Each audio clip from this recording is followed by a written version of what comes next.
Gentlemen, allow me to introduce you to my beautiful daughter, Laun, and my wonderful niece, Henri. These gentlemen here are Mr. Dupoissy and Mr. Lagrange. They have a wonderful proposition that will tickle you pink. But this place is not conducive for matters of the heart. Gentlemen, please follow me to the antechamber. Laun, Henri, please follow us.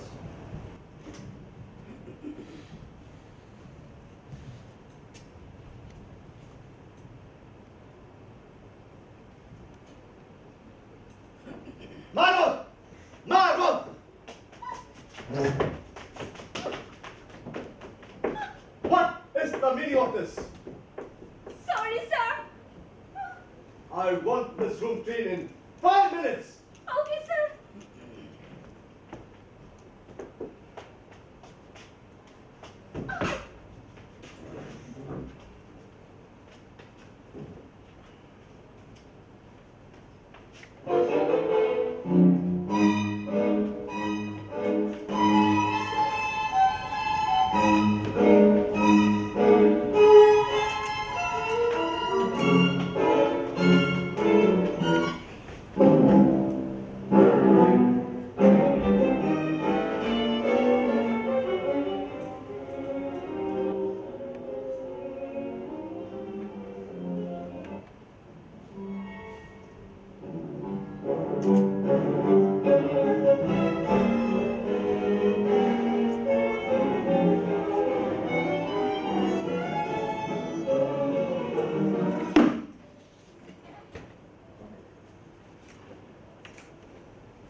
Mr. Lagrange! Mr. Lagrange! What? Could you look at me for a moment without laughing?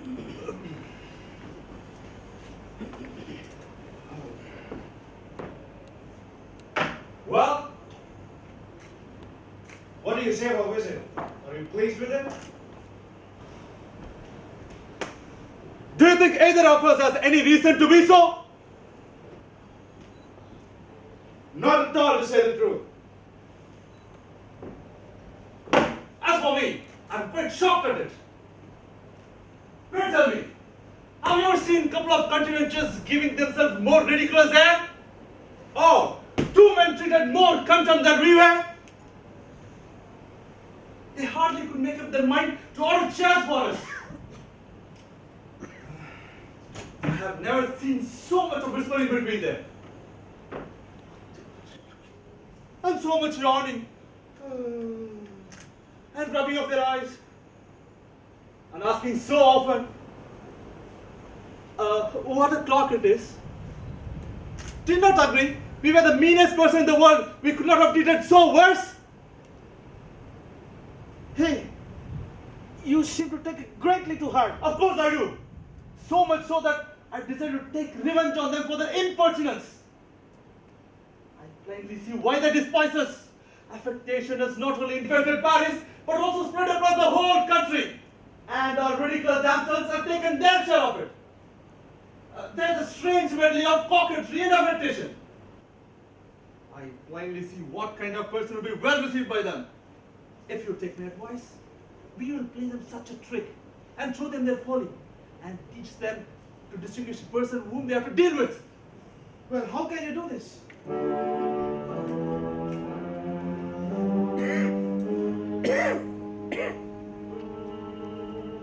I have a certain valet named Mascari, who in the opinion of others possesses a kind of a wit which nowadays is not equal to acquire such a reputation. He is an extraordinary person, and he is taken into mind to ape a person of quality. And he prides his gallantry and poetry, and he despises other servants, and he calls them brutes. Well, what do you mean to do with him? Plan a honeymoon. With Mascari? Oh, shut up! What I mean to do with him? He must. But first, let us be gone.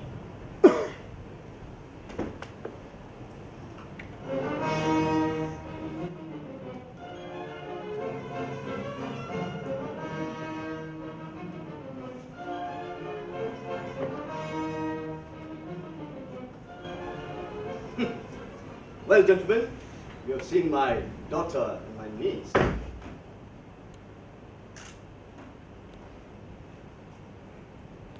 Well, how are matters going on? What is the result of your meeting?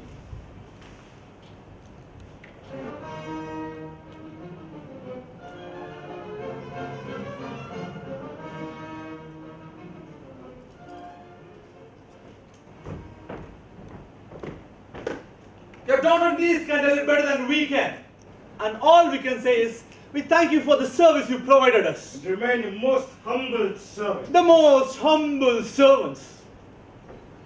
Legrand, sleep. Yes.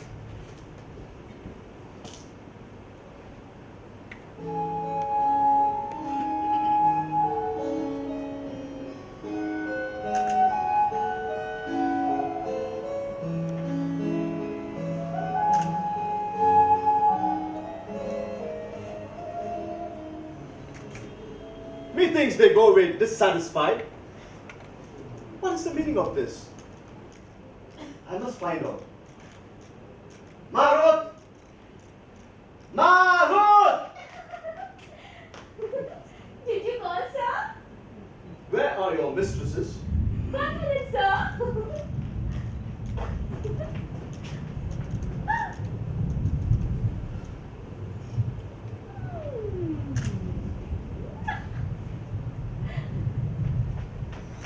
They are in their room, sir. What are they doing there?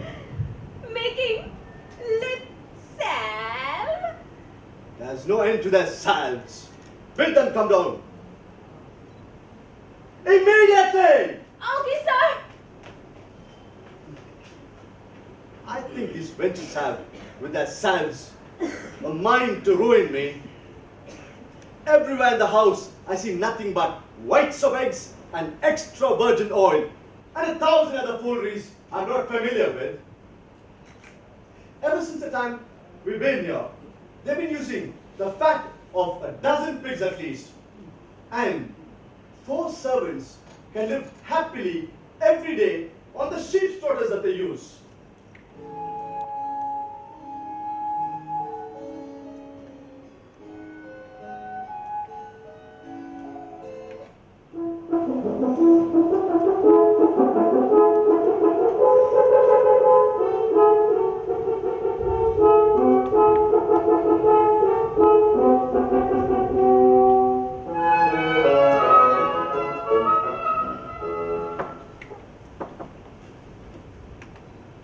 Hello, Father. Hello, Uncle. Tell me, is there such a need to spend so much money to grease your faces? Pray tell me, what have you done to those two gentlemen that I see them leave so coldly? Did I not order you to receive them as persons who are intended as your husbands?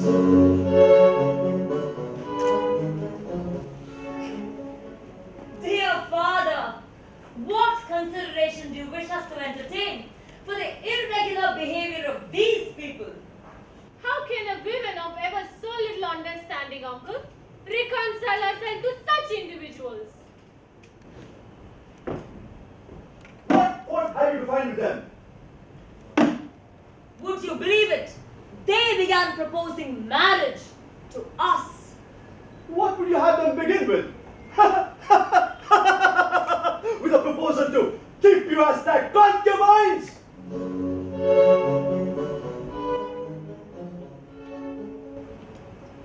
Is not that proposal a compliment to you as well as to me? Can there be anything more polite? And do they not show the honesty of their intentions by wishing to enter these holy matrimonial bonds? Good heavens! How vulgar you are! I'm ashamed to hear you talk in such a manner. You should take some lessons in the elegant way of looking at things. I care nothing for elegance, nor your songs. Wishing to enter a holy, sacred matrimonial tie is to act like honest people. Oh, Father, if everybody was like you, a love story would soon be over. Would it be agreeable if Romeo had immediately espoused Juliet, or if Mark Antony had married Cleopatra all at once? What is she blabbering about? Here is my cousin, Uncle, who will tell as well as I that matrimony ought never to happen till after the adventures.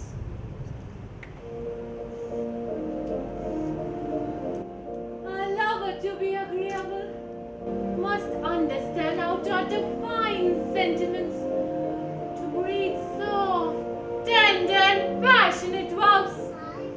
His courtship must be according to the rules. In the first place, he should behold a fair one, of whom he becomes enamored, either at a place of worship, or when out walking, or at some public ceremony.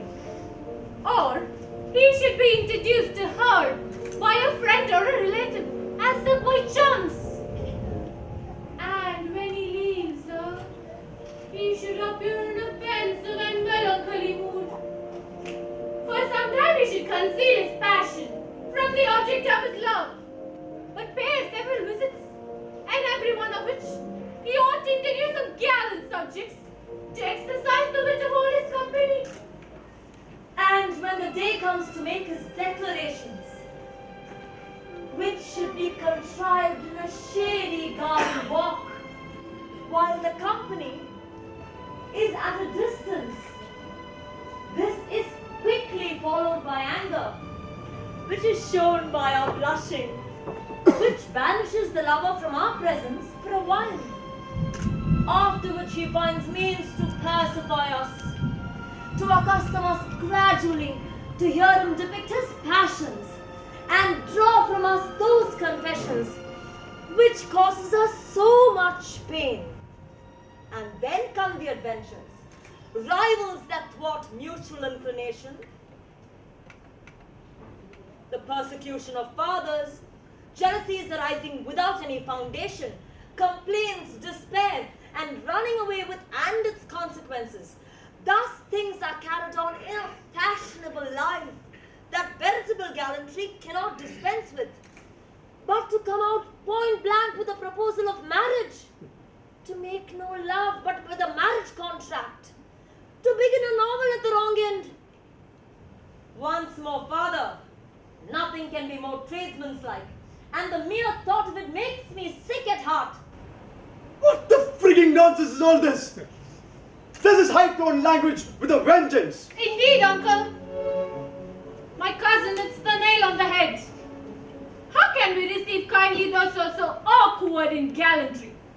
I could lay a wager that they've not even seen the map of country of tenderness, polite epistles, trifling attentions, love letters, sprightly voices are regions to them unknown. Do you not see that the hall person shows it? And the external appearance is not such as to give a good opinion on them. To come and pay a visit to the object of their love.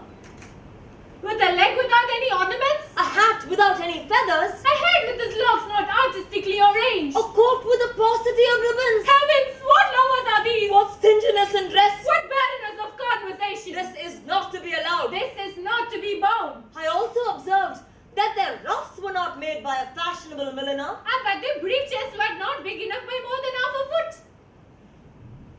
I think they have gone mad. For I cannot understand your gibberish. Cathos! Magdalene!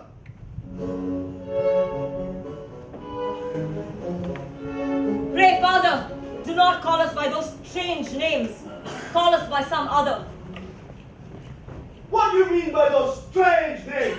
Are they not the names given to you by your godmothers and godfathers? Goodness, how vulgar you are. I confess I wonder how you could be the father of such an intelligent girl as I am.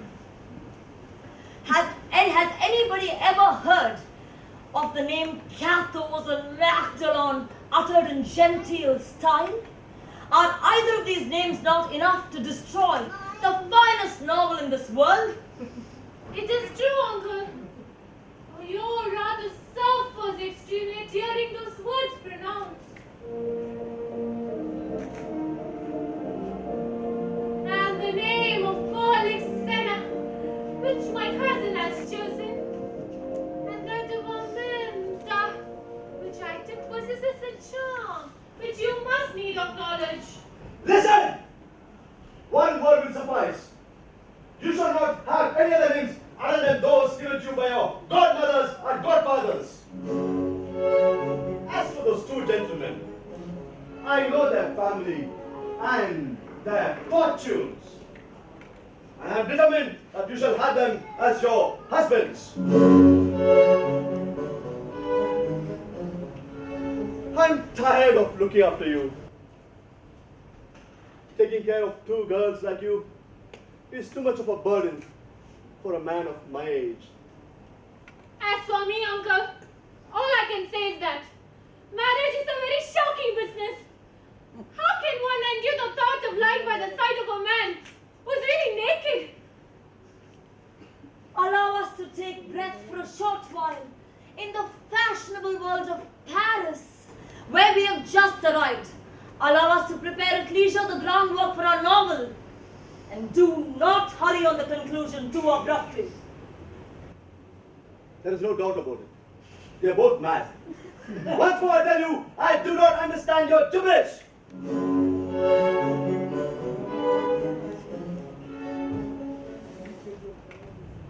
I am master of this house, and to put short any further arguments. Father! Shut up! I am determined that they shall be your husbands, and you shall marry them shortly. Or you will go to a convent and become nuns. Marriage or nuns?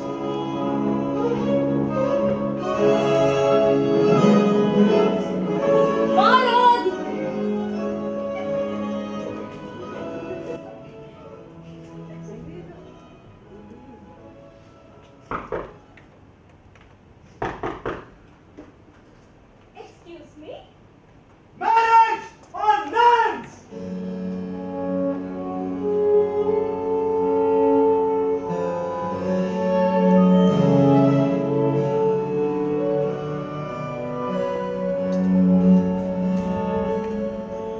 Good heavens, my dear. How deeply is your father immersed in material things? How dense is his understanding, and what gloom overcasts his soul?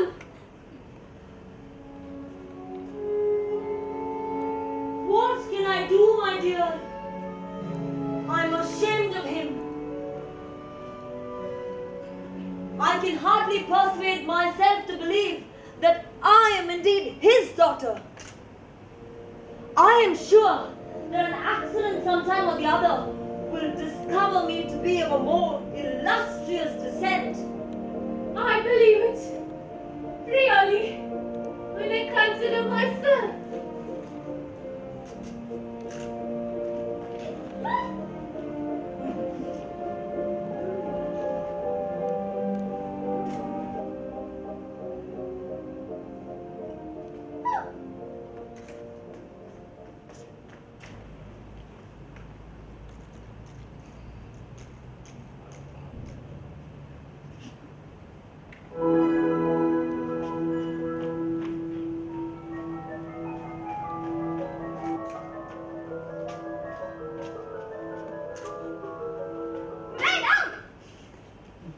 What? Here is a footman asked if you are at home and says his master is coming to see you. Learn, you dunce, to express yourself a little less vulgarly. Say, here is a necessary evil, inquiring if it is commodious to make yourself visible.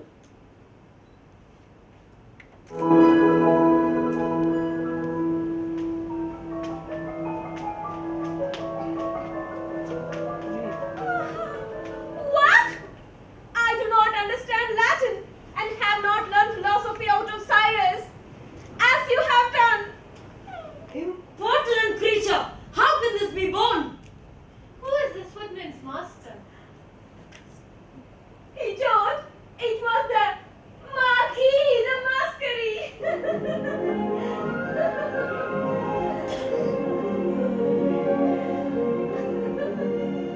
Ah, my dear, a marquis! Ah, the Marquis.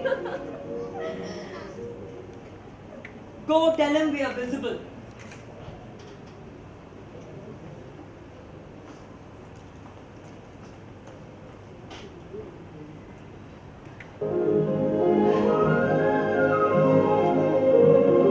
This is certainly some wit who has heard of us. Undoubtedly, my dear.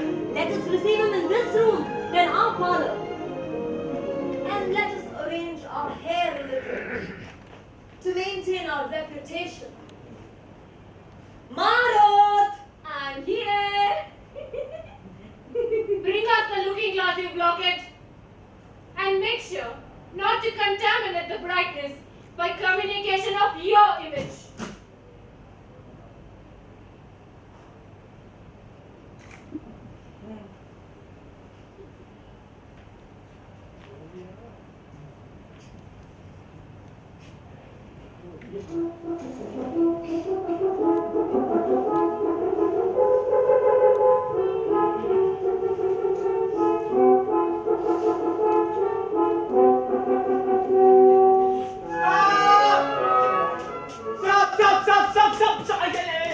Stop, please. Easy. These boobies intend to break me into pieces by bumping me against the wall and pavement. Hey, Mary, because the gate is narrow, and you couldn't bring me here. To be sure, you rascals, would you rather have me expose the fullness of my plumes to the inclemency of this rainy season, or let Parisian mud receive the impression of my shoes? Go away. Take away a chair. Then please to pay us, sir. What? I say give our money. Ah! How dare you ask money from a person of my rank? Will your rank get us a dinner? Is this the way poor people are going to be paid? Huh. I will show you guys the right place. These low fellows dare make fun of me. Come, pay us quickly. What? Oh, okay. I mean to pay my money immediately. You speak sensibly, my friend. The other guy, he's a scoundrel. What? Scoundrel. What? Huh? Nothing. Take his money.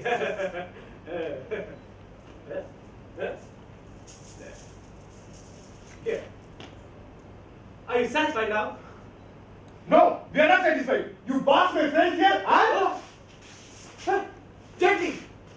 There is something in there for the box of the year. People may get whatever they want from me if they go about it the right way. Go now! But come by the evening. We need to go to the Louvre in your petite chair. What? Go.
Here. I can wait. Sir! Here they come!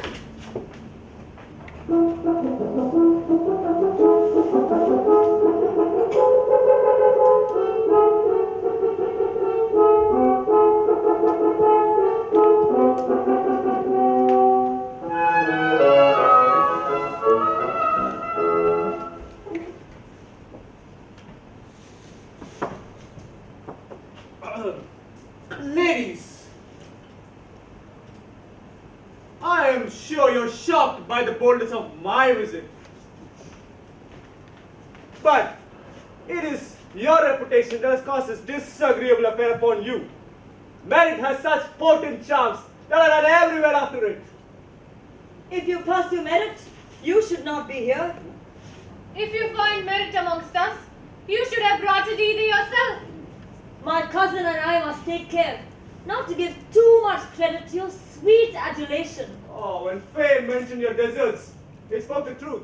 And you guys are going to make a pick, repique, and capote all the gallants from Paris. Get out!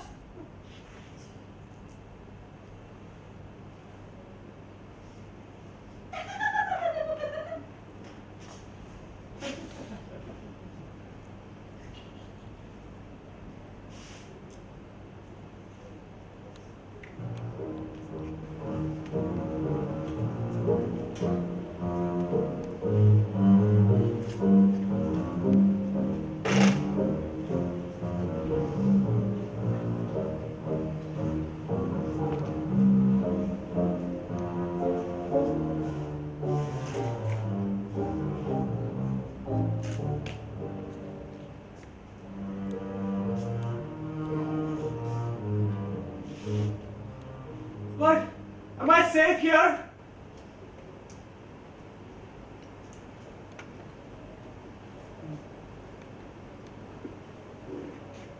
What is it you fear?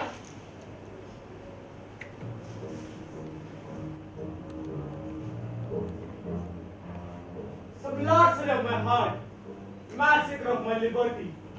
I behold here a pair of eyes that seem to be very naughty boys that insult liberty and use a heart most barbarously.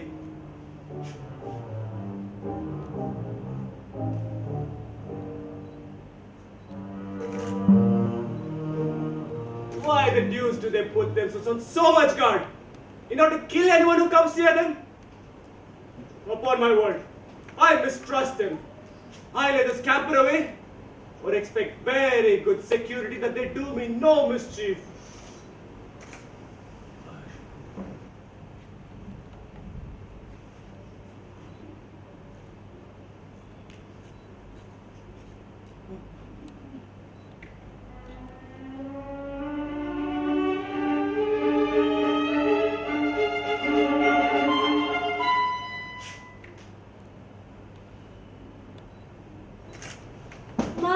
dear, what a charming facetiousness he has. I see indeed. He is a bourgeois.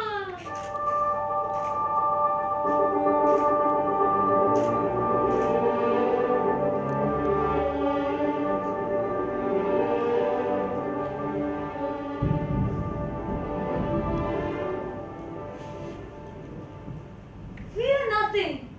Our eyes have no wicked design, and your heart may rest in peace, fully assured of their innocence. But pray, sir, be not inexorable to the easy chair, which for this last quarter of an hour has held his arms towards you. Yield to the desire of embracing you.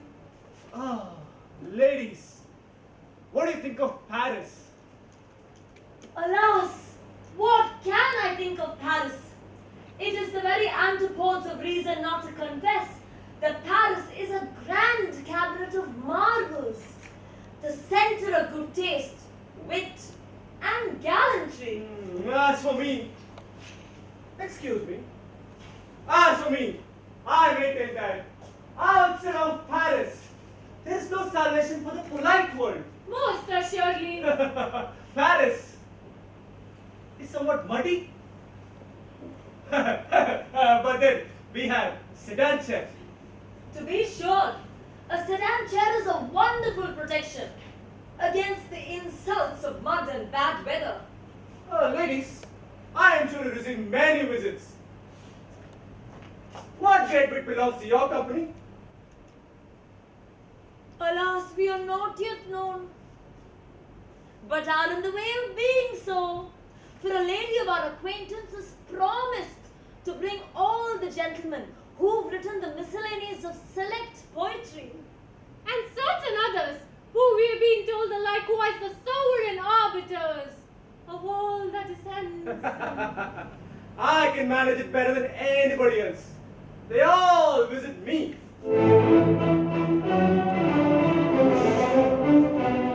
And I must say, I do not leave without half a dozen wits at my levee. Good heavens! You will place us under the greatest obligation if you will do us this kindness. For in short, we must receive the acquaintance of all those gentlemen if we wish to belong to the fashion. They are the persons who can make or unmake a reputation at Paris. You know that there are some whose visits alone are sufficient to stamp a report that you are the connoisseurs, though there should be no other reason for it. As for me, what I value particularly is that by means of these ingenious visits we learn 100 things which we ought to know, and which is the quintessence of wit. Through them, we hear the scandal of the day, and whatever niceties happen in prose and verse. We hear at the right time that Mr. So-and-so has written the finest piece in the world, and that Mrs. So-and-so has adapted words to such a tune, and that a certain gentleman has written a madrigal upon a favor shown to him. Another stanza upon a fair one who betrayed him. Mr. So-and-so wrote a couplet of 6 lines yesterday evening to Miss So-and-so. for which she returned an answer this morning at 8 o'clock. Such an author is engaged in such a subject, and this author is busy with its 3rd volume and is putting his works to press. These things procure you consideration in every society, and if people were ignorant of that, I would not give them 1 pinch of snuff for all the wit that they may have. Indeed, it is height of ridicule to anyone possesses the slightest claim to be called clever, and not to know even the smallest couplet made every day. I must be very much ashamed if anyone asks me my opinion, and I have not seen it. Oh, indeed. It is a shame not to know from the very beginning what's happening in Paris. But don't give yourself any further trouble. I will establish an academy of wits at your place. And I give you my word, there will not be a single line of poetry written in Paris that you will not be able to say by heart. And you will find the fashionable assemblies of Paris 200 songs, as many sonnets, 400 epigrams, and more than 1,000 madrigals, all written by me, not including the riddles and portraits. I must acknowledge that I dote upon portraits. I think there is nothing more gallant. Portraits are very difficult. They call for great wit. Of course, you will find a few of mine which will not displease your eyes. As for me, I'm awfully fond of riddles. Riddles, they call for great intelligence. I have written 4 this morning which I'll give you both to guess. Madrigals are pretty enough when they are neatly turned. That is my special talent. At the moment, I am writing the whole Roman history into madrigals. Goodness gracious! That will certainly be superlatively fine. I would like to have one copy at least, if you think of publishing it. I'll give you both a copy, but in the most handsomest manner. It's very uncommon for a person of my rank to scribble these things. I only do it to satisfy the publisher, who's always bothering me to do so. I fancy it must be a delightful thing to see oneself in print. Undoubtedly, my dear, undoubtedly.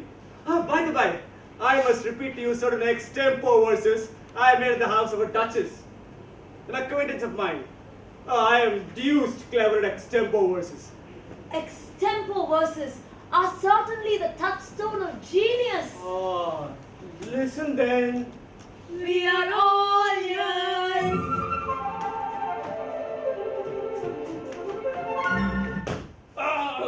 Listen then. Oh, quite without heed was I, as humble as you I chanced to spy. Slyly your eyes, my heart surprised. Stop thief, stop thief, stop thief, I cried. Good heavens! This is carried to that most pitch of gallantry. Everything I do shows it's done by a gentleman. There is nothing of the pedant about my effusions. They are 2,000 miles away from that. Did you observe the beginning?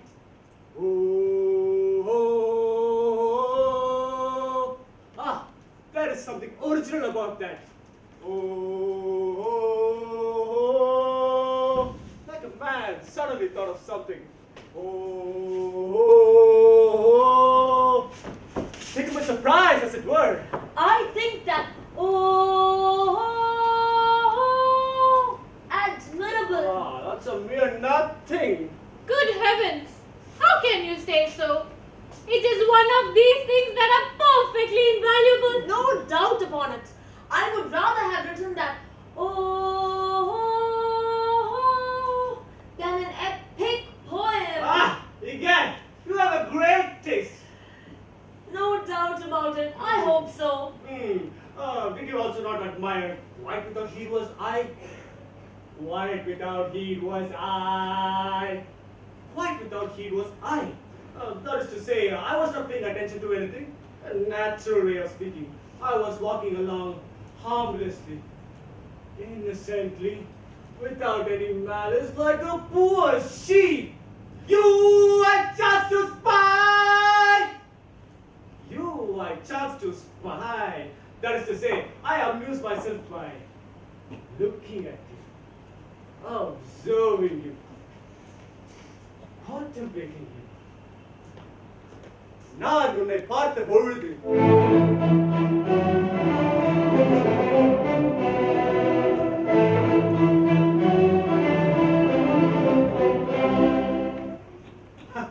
slyly your eyes.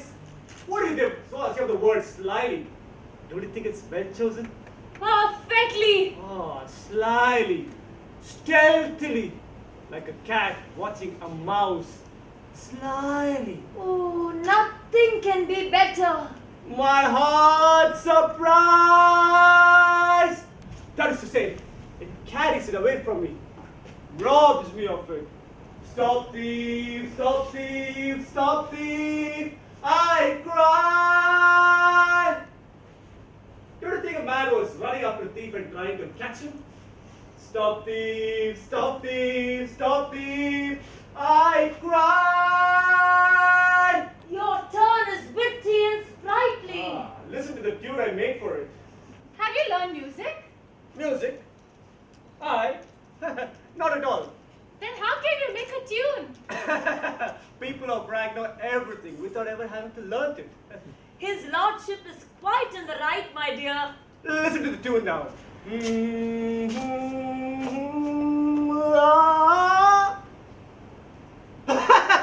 The inclemency of this rainy season has greatly affected the delicacy of my voice. But don't worry, it's in a free and easy way.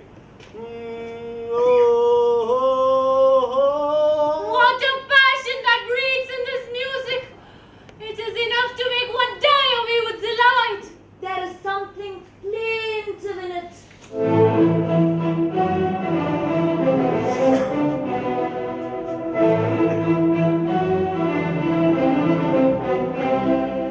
you not think that the air here perfectly reflects the sentiment? Stop thief, stop thief, stop. And then as if a man was shouting after the thief, hey, stop, stop, stop, stop, stop, stop, stop, stop, stop, thief!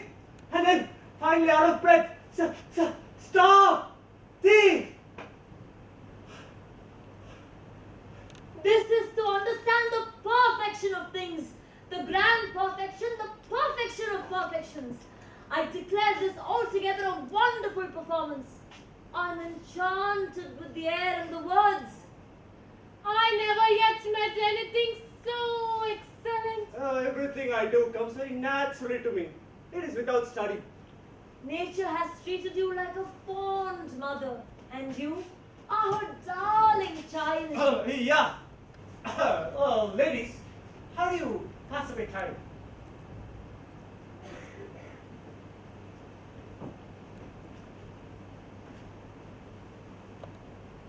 With nothing at all.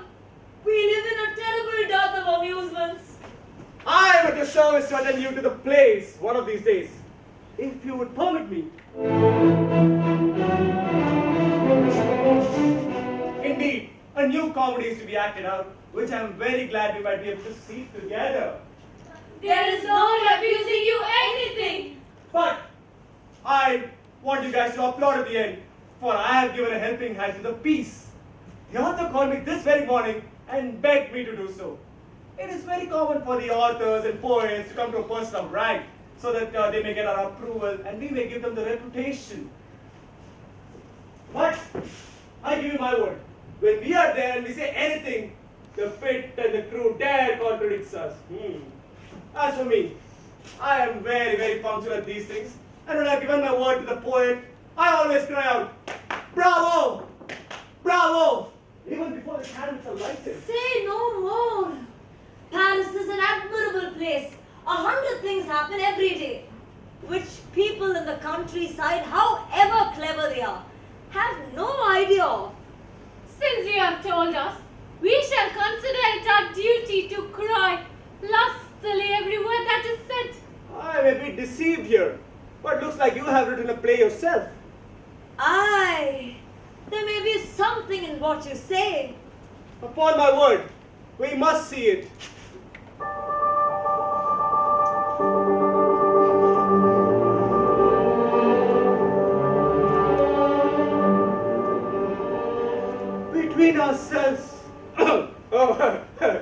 Between ourselves, I have written a play which I intend to have brought out. Aye. To what company do you mean to give it?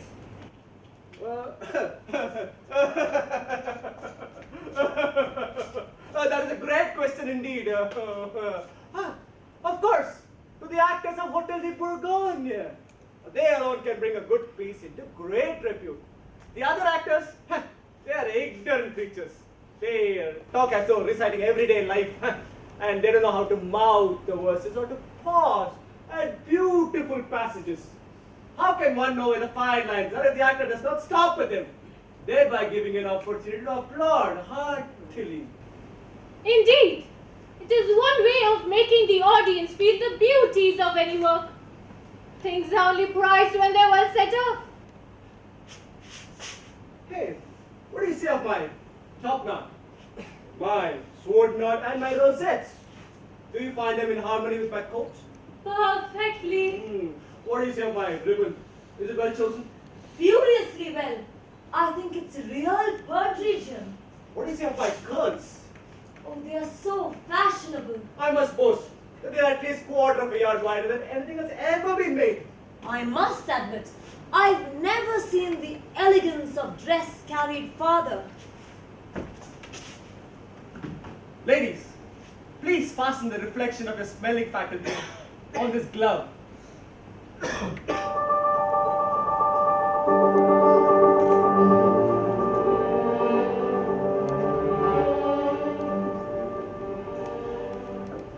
They smell awfully fine. I never inhaled a more delicious perfume. You didn't say anything about my feathers. How do you like them? They are frightfully beautiful. You know, each one of them cost me a Louis d'Or. Well, it's my hobby to have the very best of everything. I sympathize with both you and me. I'm furiously particular about anything that I wear. I cannot endure even stockings unless they are bought at a fashionable shop.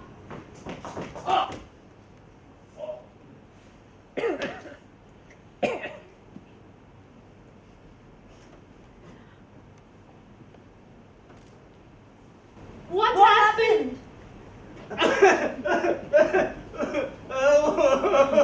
Oh, damn you ladies! You use me very ill. I have every reason to complain of this behavior. It is not fair. What is the matter with you? What? What? To use me thus, right and left, two hearts against one of mine? This is contrary to the law of nation. I must cry out, Murder! Murder! Murder! Well, he does say things in a peculiar way. He is a consummate wit. You're more afraid than hurt. And your heart cries out, even before it is wounded. Oh, the devil it does. It is hurt all the way from head to foot.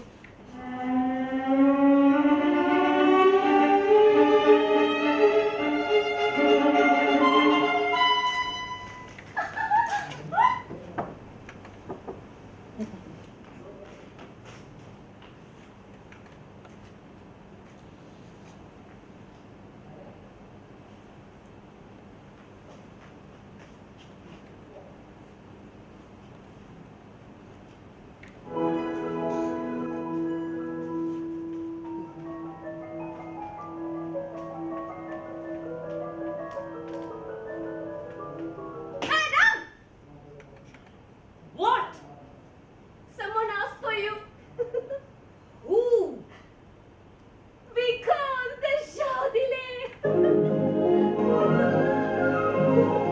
Oh, you said because the Chaudhary? Yes, sir. Do you know him? Aye, he's a very intimate friend of mine. Call him immediately. Okay, madam. He and I haven't seen each other in a very long time. I am happy to see him here. Here he comes.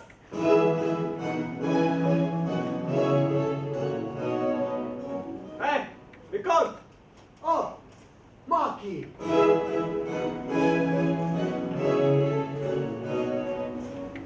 How glad I am to see you.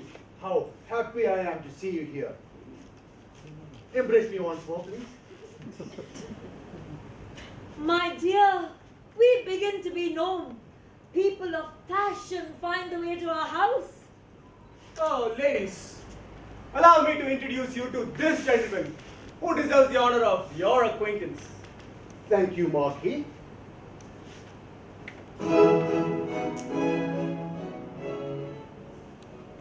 It is but just. We must pay you what you owe. Your charms demand their lordly rights from all sorts of people.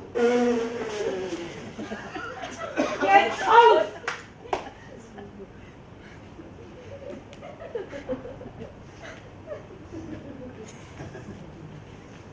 You carry your civilities to the utmost confines of flattery. This day ought to be marked in a calendar as a red letter day.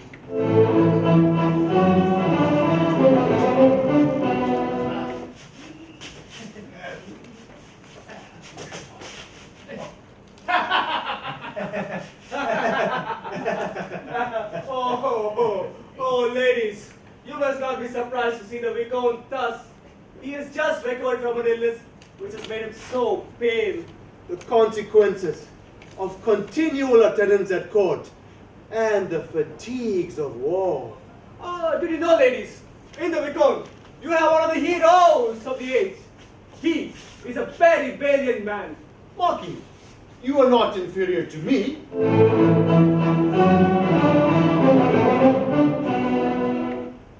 We also know what you can do. It is true. We are known to see each other at work when there was a need for it. And in places where it was hot. Hey, not so hot as it's here.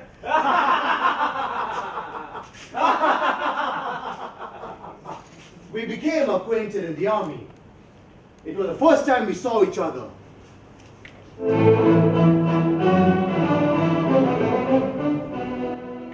He commanded a regiment of horse aboard the galleys of Malta. True. But for all that, you were in the service before me. I was a young soldier when he commanded 2,000 horses. War is but a fine thing. But upon my word, the court does not properly reward men of merit like us. That is why I intend to hang up my sword.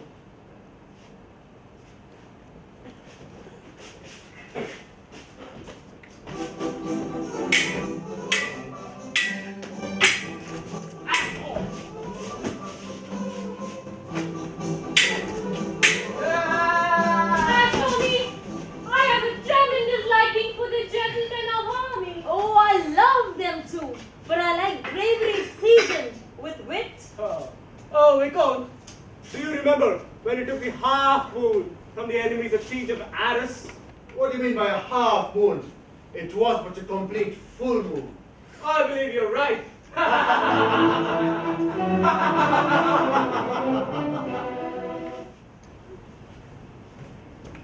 Upon my word, I ought to remember it very well. I was wounded in the leg by a hand grenade, of which I still carry the marks. Pray feel it. You can perceive what sort of a wound it was. It's a really large scar. Ah, give me a hand. Put it there. Right there. Do you feel something? I feel something. A musket shot that I received in the last campaign I served in.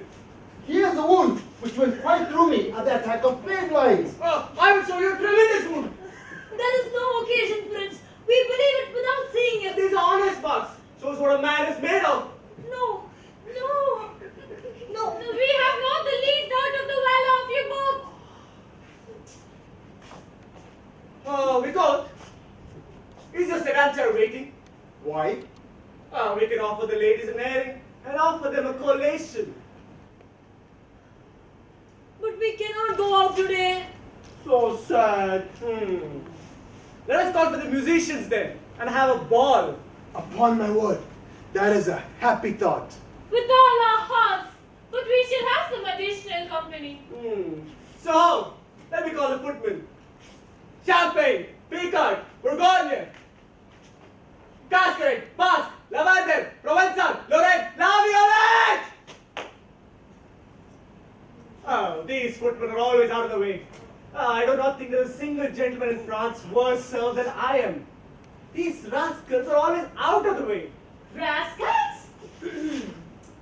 Go ask the servants of Lord Marquis to go and bring the musicians. Musicians again? Go now! Okay, madam.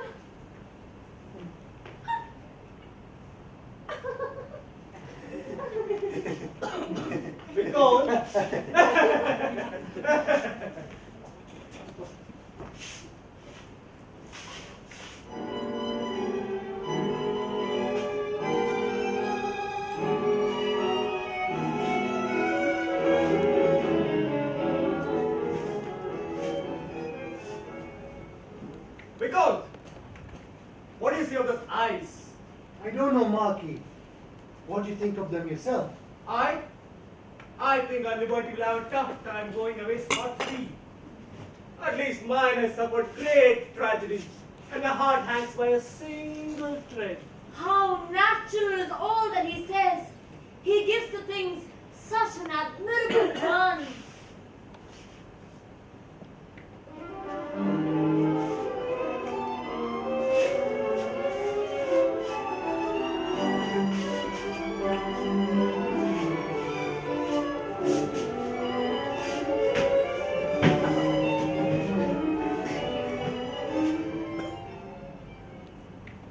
Romeo! Juliet! Chetan! I don't understand. Mwah. I understand. I understand. He really spends a tremendous deal of it.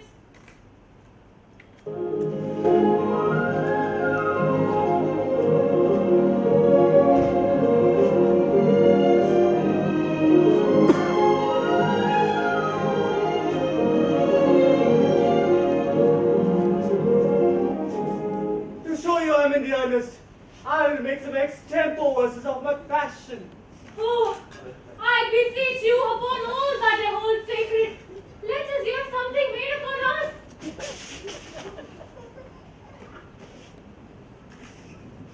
I should be glad to do so too. But the quantity of blood that has been taken from me lately has greatly exhausted my poetic vein. I always make the first verse very well. It's the following verses that I have issues with. One of these days, I will make an extempo verses at my leisure. He is devilish witty. And his wit is so gallant and well expressed. Vikol, when was the last time you saw the Countess? I have not paid her a visit these 3 weeks. Did you know, the Duke called me this morning. He wants me to go to the woods and hunt a stag with him. Here come the musicians.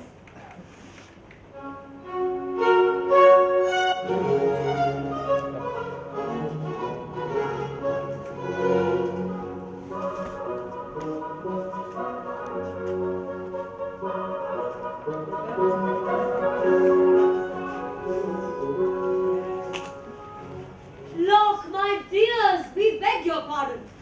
These two gentlemen wanted to put life into our heels, and we called upon this assembly to fill this void. But ladies, it's going to be an extempo ball. One of these days we'll show you what in great form. Have the musicians come? They are here. La la la la la la la la. He looks like a first-rate dancer. La la la la la la la la He has la a very elegant shape. la la la la. Excuse me, musicians play in time. Oh, you ignorant wretches! There is no dancing with them. The devil take you all. Can you not play in time? 1, 2, 3. 1, 2, 3. Who is going to pay me? Oh, steady, you country scrapers!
Why, you scoundrels? What are you doing here? We've been looking for you for the past 3 hours. Oh, you didn't tell me blows when we dealt him out. Becomes you well, you rascal, to pretend to be a man of rank? This will teach you to know yourself.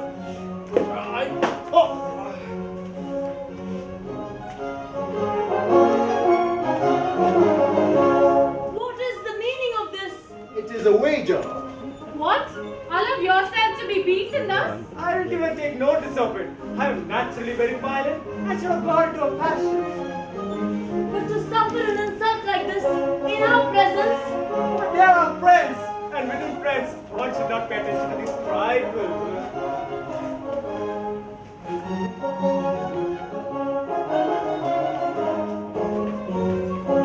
Democracy! Democracy!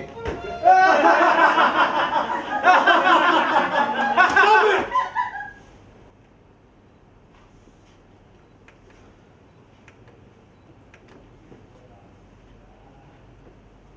Upon my word, you shall not laugh at us. What impudence to come and disturb us like this in our own house! Well, ladies, shall we allow our footmen to be received better than ourselves? Shall they come make love to you in our expense? Your footman! I knew it! Yes, our footmen. And allow me to say, it is not either acting handsome or honest to spoil them for us as you do. Good heavens, what insolence! But they shall not take advantage of our clothes to dazzle your eyes. Upon my word, if you are resolved to like them, it should be for the handsome looks only. Quick, strip them immediately. Yes.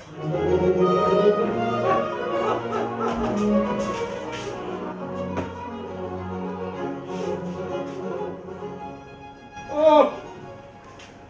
A farewell, long, poor farewell to our fine clothes. The Marquis said, and the Vicomte shall bar at an end. You knights, you have the impudence to become our rivals. I assure you, you have to go somewhere else and borrow some finery to make yourself presentable to your mistress. And it is too much to supplant us that with their own clothes. Oh, Fortune! How fickle you are! Come on, pull off everything!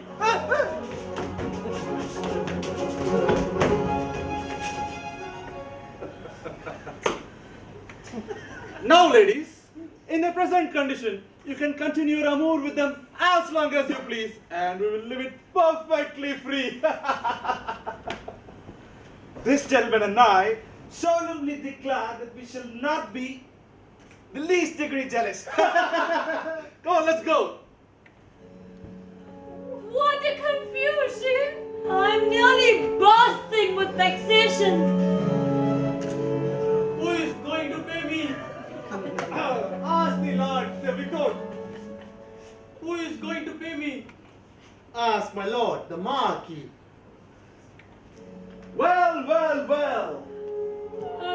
Hussies, you have put us in a nice pickle from what I can see. I've heard about your fine goings on from those two people who just left. Father, they played a cruel trick on us. Yes, indeed. It is a cruel trick. But you have to blame your own impertinence for it. They have avenged themselves for the way you treated them. An unhappy man that I am. I must somehow put up with this insult. I swear we will be revenged of trying the attempt. And you rascals, are you still here after your insolence? You treat a Marquis in this manner? Oh, that's the way of life, my brother. One slight misfortune causes us to be slighted by those who just arrest us. Come on, brothers! Let us go elsewhere and seek our fortune. It is because of you, you jades, that soon we shall become the laughing stock and common talk of the townspeople. You have to blame your own impertinence for it. Go! Hide yourselves! Disappear from our sight!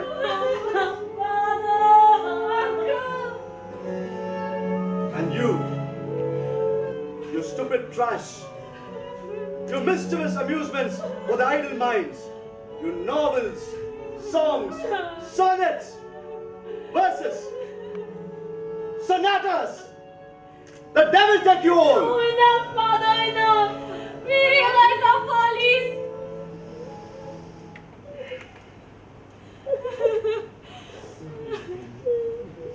Who is going to pay me? Huh?